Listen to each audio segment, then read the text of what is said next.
یہ بھی تو ممکن ہے کہ تم نے مایوس ہو کر جو دعا مانگنا چھوڑ دی ہے وہی تمہاری قبولیت کی دعا ہو۔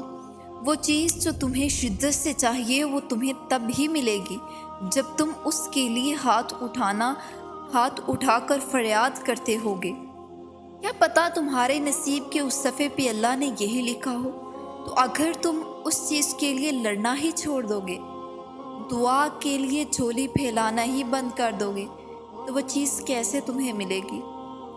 اللہ پاک فرماتے ہیں، انسان کے لیے وہی کچھ ہے جس کی وہ کوشش کرتا ہے، اور دعا ہی وہ آخری اور اکلوتی کوشش ہے جس پہ اللہ خوش ہوتا ہے، راضی ہوتا ہے۔ اور دعا کی طاقت تو یہ ہے کہ اللہ اسے کبھی نہیں موڑتا۔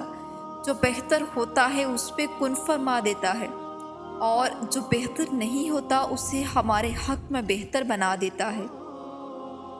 اور کچھ دعائیں وہ دگنے اجر کے لیے اپنے پاس رکھ لیتا ہے تاکہ آپ کے اعمال میں روز محشر کوئی کمی پیشی ہو تو اسے پورا کر سکے۔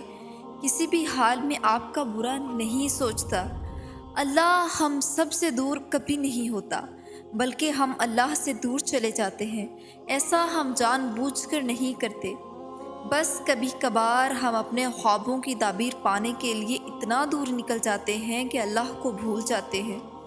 ہم یہ یاد ہی نہیں رکھ پاتے کہ ان خوابوں کی تعبیر اللہ کے بغیر تو ممکن ہی نہیں۔ ہر انسان چاہے اچھا ہو یا برا زندگی میں ایک دفعہ تو اللہ کی طرف پلٹ کر ضرور آتا ہے۔ ہر شخص زندگی میں ایک مرتبہ تو ٹھوکر ضرور کھاتا ہے۔ ہر شخص کی زندگی میں کوئی ایک ایسی خواہش یا ایسا شخص ضرور ہوتا ہے جو اسے اللہ سے ملواتا ہے۔